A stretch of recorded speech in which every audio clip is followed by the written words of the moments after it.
Olá, vamos continuar nossos cálculos estequiométricos, determinando aí as massas e determinando se as reações obedecem ou não às leis ponderais de Proust, Lavoisier e também de Dalton. Aqui, ó, nós temos uma reação, duas amostras contendo carbono, e esse carbono vai ser totalmente queimado. Queimar significa reagir com o oxigênio. Então, a reação seria essa aqui, ó, produzindo aí gás carbônico, ok? Então, na primeira amostra, 1 grama de carbono vai gerar aí 3,6 gramas de gás carbônico. Na segunda amostra, 9 gramas de carbono vai gerar 32,94 gramas de gás carbônico. Primeira coisa, vamos verificar se nos dois casos a lei de Proust é obedecida. A lei de Proust é a lei aí da proporção das massas. Então, a proporção aqui das massas de carbono e de dióxido de carbono formadas deve ser igual. Então, vamos calcular aqui primeiro a proporção da massa de carbono. 1 grama de carbono na primeira amostra sobre 9 gramas de carbono na segunda amostra. Se vocês calcularem isso, vocês vão encontrar uma dízima periódica de 0,111, ok? Fazendo aqui agora para a massa de dióxido de carbono. Mantém primeira amostra, 3,66 gramas sobre 32,94 gramas da segunda amostra. Se a lei de Proust for obedecida, o valor que vocês vão encontrar aí também é 0,1111. Se vocês fizeram já a conta, vocês vão encontrar aí o mesmo valor. Então, a lei de Proust é obedecida. E vamos agora expressar a quantidade de gás carbônico em porcentagem e massa, ok? Vamos expressar tanto em porcentagem em massa de carbono quanto em porcentagem em massa de oxigênio. Então, começando aqui pelo carbono, nós sabemos que 1 grama de carbono na primeira amostra produz 3,66 gramas de CO2. Se eu quero percentagem, então eu quero que seja, eu vou calcular para 100 gramas de CO2.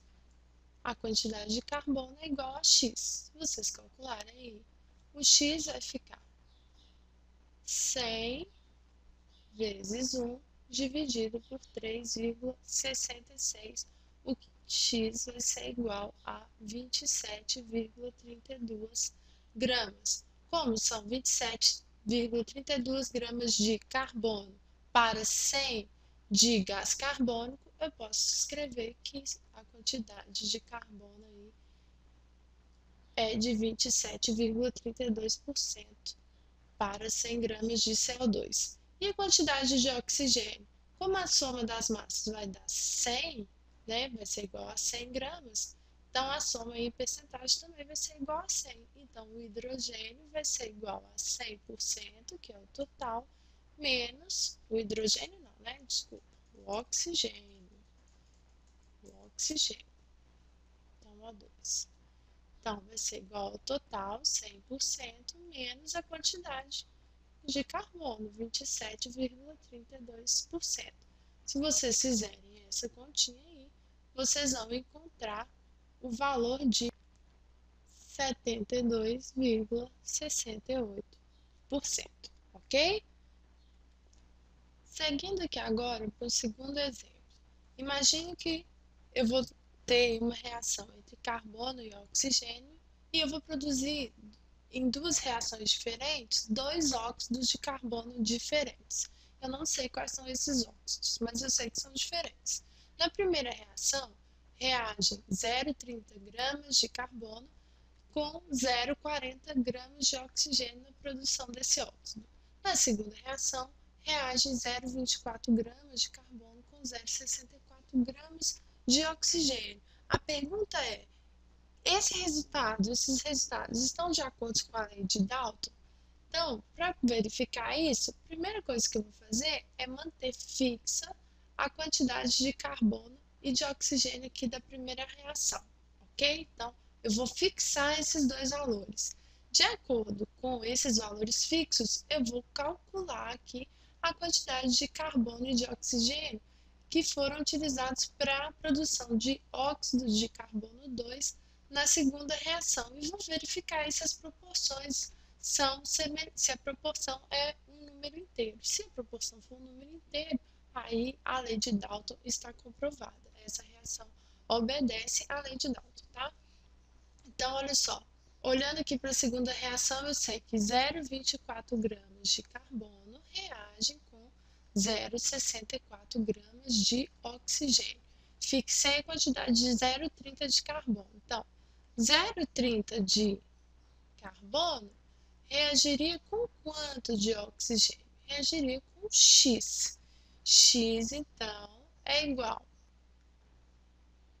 Então, X aqui vai ser igual a 0,64 vezes 0,30 sobre 0,24. Se eu simplificar aqui, ó, e aqui por 8, aqui fica 0,08 e aqui fica 0,03. Se eu simplificar esses dois aqui por 0,03, aqui fica 1 e aqui fica 10.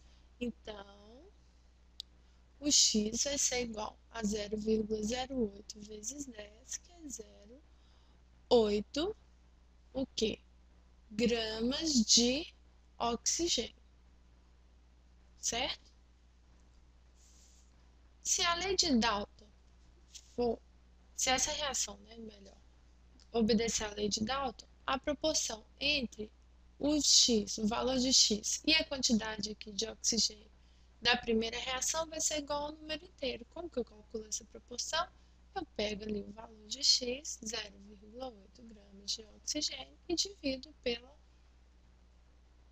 quantidade de oxigênio da primeira reação. Se vocês calcularem aí, vocês vão encontrar o número 2, ou seja, a proporção de oxigênio de uma reação para a reação seguinte é de 1 para 2, ou seja, a lei de Dalton foi obedecida.